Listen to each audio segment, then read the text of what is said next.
বাংলাদেশ জাতীয়তাবাদী দল শহীদ রাষ্ট্রপতি জিয়াউর রহমান সৃষ্টির পর থেকেই জনগণের গণতান্ত্রিক প্রক্রিয়ায় বিশ্বাস করে, যার ধারাবাহিকতায় আমাদের বর্তমান ভারপ্রাপ্ত চেয়ারম্যান জননেতা তারেক রহমান বাংলাদেশের জনগণের অধিকার প্রতিষ্ঠার জন্য বিগত 17 বছর আমাদেরকে সাথে নিয়ে যে আন্দোলন সংগ্রাম পরিচালিত করেছেন, তার ধারাবাহিকতায় বিগত 24 সালের জুলাই আগস্টের ছাত্র গণ আন্দোলনের মধ্য দিয়ে বাংলাদেশ থেকে ফ্যাসিস্ট নির্বাসিত হয়েছে।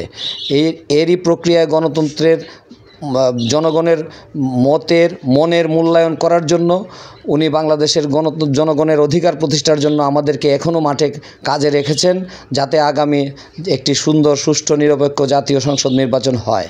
বাংলাদেশের জনগণের গণতান্ত্রিক অধিকার প্রতিষ্ঠার ক্ষেত্রে বাংলাদেশ জাতীয়তাবাদী দল বিএনপি একটি প্রভাবক ভূমিকা পালন করবে বলে আমরা বিশ্বাস করি।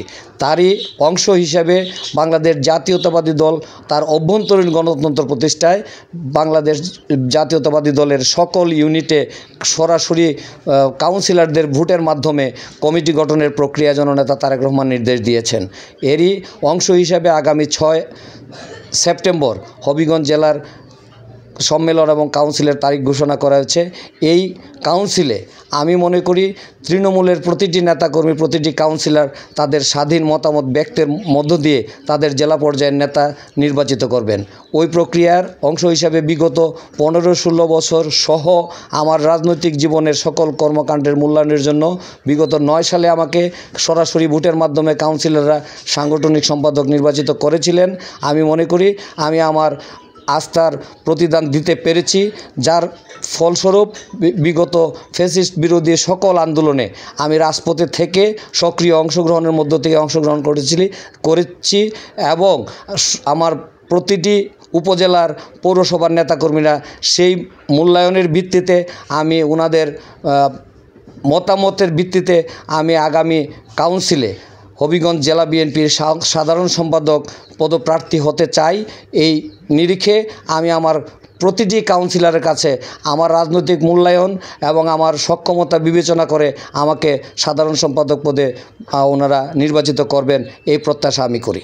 বিগত 17 বছরে হবিগঞ্জ সহ সারা দেশের মানুষ আওয়ামী ফ্যাসিস্টদের দ্বারা যে কী পরিমাণ নির্যাতিত, নিপীড়িত হয়েছেন তা আমার চেয়ে ভালো জানেন আপনারা সাংবাদিক ভাইরা।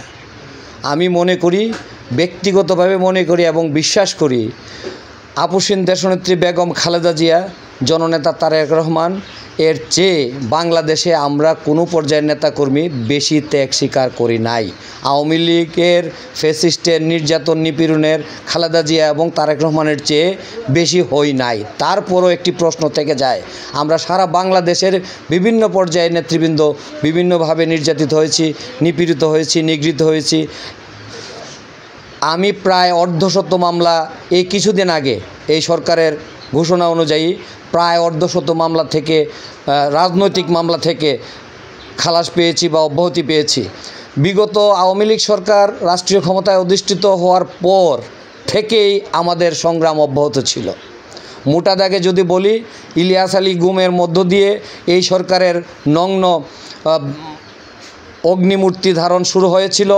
ওই সময় থেকে যদি ক্রুশিয়াল আন্দোলন ধরি আমরা, তারপরে 13 সালের আন্দোলন, 14 সালের নির্বাচনের আন্দোলন, 15 সালের খালেদা জিয়া ঘোষিত অসহযোগ কর্মসূচি, 18 সালের আন্দোলন, 18 সালের নির্বাচনকে কেন্দ্র করে আন্দোলন, 21 সালের আন্দোলন, 23 সালের আন্দোলন, সর্বশেষ বিগত 24 সালের নির্বাচন কেন্দ্র করে সকল আন্দোলনে যদি কোনো একটি আন্দোলনে আমি অনুপস্থিত থেকে থাকি, আমার বিশ্বাস নেতাকর্মীরা আমাকে মূল্যায়ন করবে না। কিন্তু হবিগঞ্জ জেলায় এমনও প্রার্থী আছেন, এমনও ব্যক্তি আছেন যারা শোনা যায় নির্বাচনে প্রার্থী হবেন। আন্দোলনের আমি কয়েকটা তারিখ উল্লেখ করে বলে দিতে চাই যে যদি 28শে অক্টোবরের সেই ঢাকা ঘেরাও কর্মসূচি বলেন, তারা কোথায় ছিলেন? যদি আন্দোলন ঘোষিত হয় তারা দেশের বাইরে চলে যান, তাদের নিরাপদ এক্সিট আছে। আন্দোলন শেষ হয়, দেশ একটু শান্ত হয়, ওনারা আবার আসেন। 5ই আগস্টও যারা দেশের বাইরে ছিলেন, 5ই আগস্টের 24 জুলাই আগস্টের আন্দোলন কেন্দ্র করে, তারা যখন জনগণের কাছে আবার কাউন্সিলরদের কাছে ভোট প্রার্থনা করবেন, নিশ্চয়ই তারা সেইভাবে মূল্যায়ন করবেন, আমি বিশ্বাস করি। তবে আমি আপনাদের মাধ্যমে হবিগঞ্জ জেলা বিএনপির প্রতিটি কাউন্সিলর কাউন্সিলর এবং সাধারণ নেতাকর্মীদের কাছে ক্লিয়ার বার্তা দিতে চাই, যদি একটি আন্দোলন কর্মসূচি খালেদা জিয়া ঘোষিত, জননেতা তারেক রহমান ঘোষিত, কেন্দ্র ঘোষিত কোনো কর্মসূচিতে যদি আমার অনুপস্থিতি থাকে, তাহলে নিঃসন্দেহে তারা আমাকে মূল্যায়ন করবেন।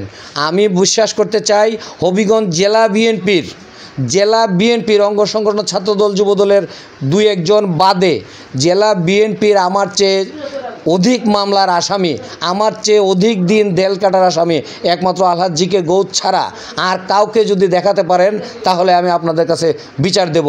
এই মূল্যায়ন নিঃসন্দেহে আলহাজ জিকে গৌস সিলেট বিভাগের সাংগঠনিক সম্পাদক, উনি কেন্দ্রীয় নেতা, ওনাকে অবশ্যই আমরা মূল্যায়ন করব।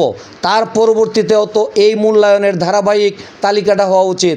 আমি মনে করি এই ধারাবাহিক স্বীকৃতি পাওয়া উচিত মাঠ পর্যায়ে নেতৃবৃন্দ হিসাবে। আমি মনে করি আমাকে স্বীকৃতি দেওয়ার প্রপার এবং প্রকৃষ্ট মাধ্যম হলো হবিগঞ্জ জেলা বিএনপির অন্তর্গত কাউন্সিলরবৃন্দ এবং তৃণমূলের নেতৃবৃন্দ।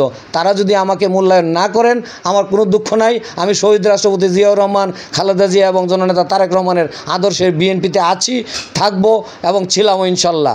আশা করি আরও নতুন উদ্যমে এই কাউন্সিলকে কেন্দ্র করে আমি আমার কার্যক্রম পরিচালিত করব।